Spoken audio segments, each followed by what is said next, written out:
with him and his family, just realizing, how he could make us better at the last place, and I'm getting to build a relationship with him that way. Michael and Brian.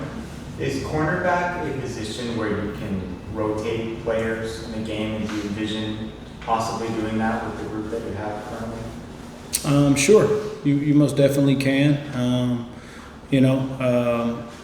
I can't say whether or not that's going to be something that we do here. We may not. I think it's all going to be dependent on the guys that are available and the guys that we feel comfortable and trust going out there to compete on Saturdays.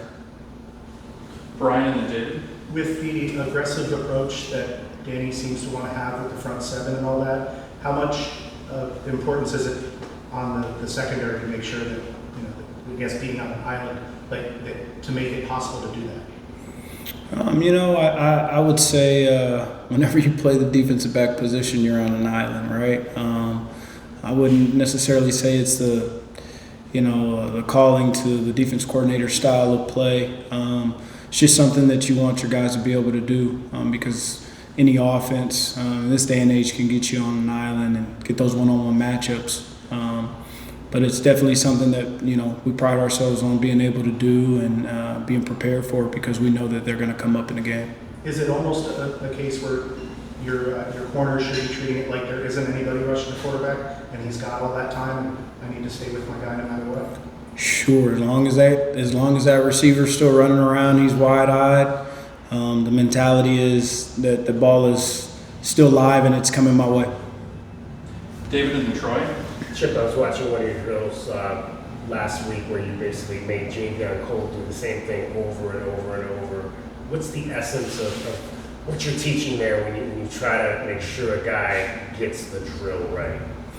I think the main thing is there's a discipline piece to it, as well as you only get so many reps, and to let him go through a rep and not do it to his full potential, or not do it full speed. We talk about being red line around here, and when we do something, we do it 100, meaning 100 miles per hour 100% of the time.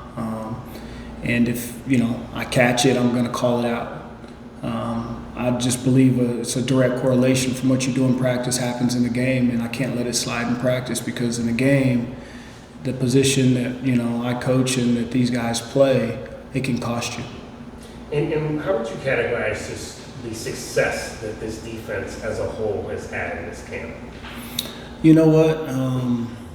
I would say these guys have shown up every single day that we've asked them to, and they've played with nothing but red line. 100. They've been they've been accountable. And the most important thing to me is when we've called things out, these guys have owned it and they've made an attempt to fix it, and that's all you can ask these guys to do. I don't think we're anywhere near where we want to be. We still have some days left, and we're gonna attack and approach it as such. But these young men are definitely showing up every day, giving us everything they got. Troy and Jason. You guys kind of added a lot of depth there at the corner position in the transfer portal to help out that unit from last year. Do you feel deeper going into this year than you were in comparison to last year? Absolutely. And just the guys that are transferred in, you talked about Dansby, can you talk about the others and what they brought to the table? I think all of them, bring something very, very, unique in their own different ways. But I think the most, important thing that we've added is just some experience to the room. Some guys that have played collegiate ball, played in games, and they've really adjusted well. And they're guys that are competing their butts off every single day to make plays. Jason and Justin. Without naming names, how much separation would you say is there in the cornerback room, 2 weeks until the game? Not a lot, man. I'd say I'm the best in the room. And I'll tell you this, the guys that are out there showing up every day, the guys that are competing, they're giving us their all. I mean, we're very comfortable and excited about what we have. Can't wait to put it on display come Saturday. What is your message to a guy like MGK? I mean, a lot of guys are kind of banged up, whatever it is, and without going into it. What's your message to a guy like MGK who maybe sees these other guys compete, and it's probably a tough situation overall? I think the main thing is just getting healthy, being healthy, staying focused, and handling what's right in front of you, controlling the controllables. I think a lot of times, especially for young men in the world that we live in with social media and instant gratification, to want what others have or to want the things that I want right now. But taking his time, getting healthy, making sure that when he is available that he's putting his best foot forward. But he's doing an awesome job. There isn't a guy that's more present.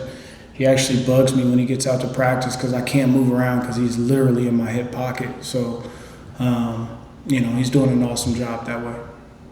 Justin and Michael. And when he gets back and when he gets healthy, just being here for a year, I know he's been bouncing around from school to school, and now that he's here for another year, what's the next year for a player like him?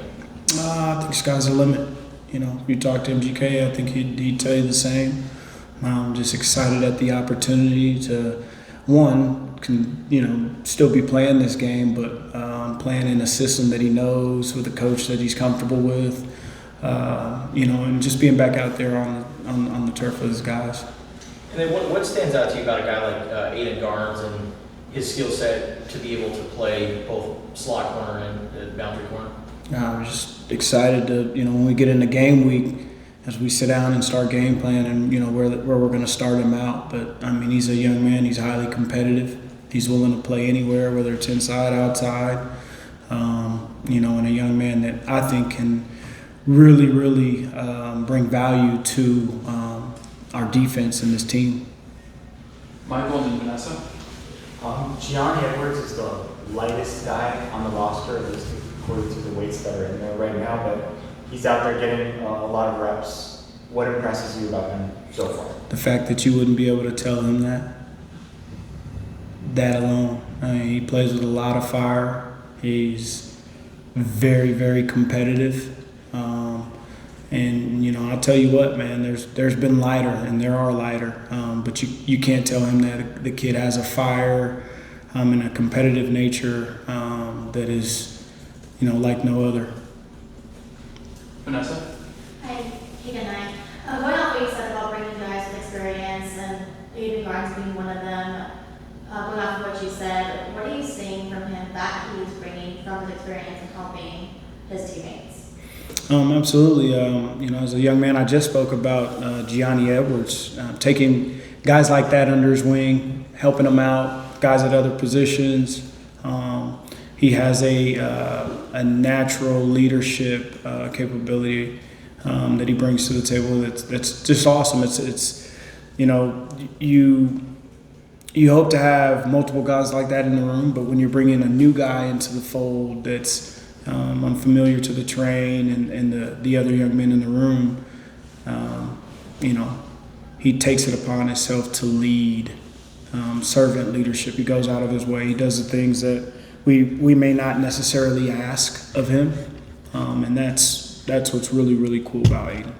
And then going off, not even just off the field, also a leader, and recently having his low drive a couple months ago, does that also kind of say to what his character is and getting people out there and helping? Absolutely. I know that's something I spoke about previously, and just speaking to who he is and the type of heart that he has. But here's a young man that has gone through a lot of things himself, but he has a heart and a mind, for others, and that was at the last place, and it's extended to this place, and that's something that we're blessed to have in our program. Young men like Aiden Garnes, and really, really proud of him that way. We'll go to Justin for our last question. So what is it like seeing the receivers that the offense added and going up against your guys? It's awesome. It's exciting. Every single day, there's a battle, right? Every single rep, there's a battle, and I truly believe in iron sharpens iron. And I'm excited about the pieces that we have on that side. Coach Dagey and Coach Wade have done an awesome job at putting together a group that complements each other. And excited to see what those guys do come Saturdays this fall. And then you were with Coach Brennan at San Jose. Obviously, you're with him now. How would you assess his culture and what he did at San Jose State and just kind of what he's been able to do over the last year? You know what? Coach Brennan's able to bring people together. He's able to bring people together from all different walks of life. You know, he's truly a leader that way. And you know, you hear the cliche quotes of you know, players coach and all that. I mean, I think he's a coach's coach too. You know, there isn't a better human being that's out there that lets us as coaches be fathers.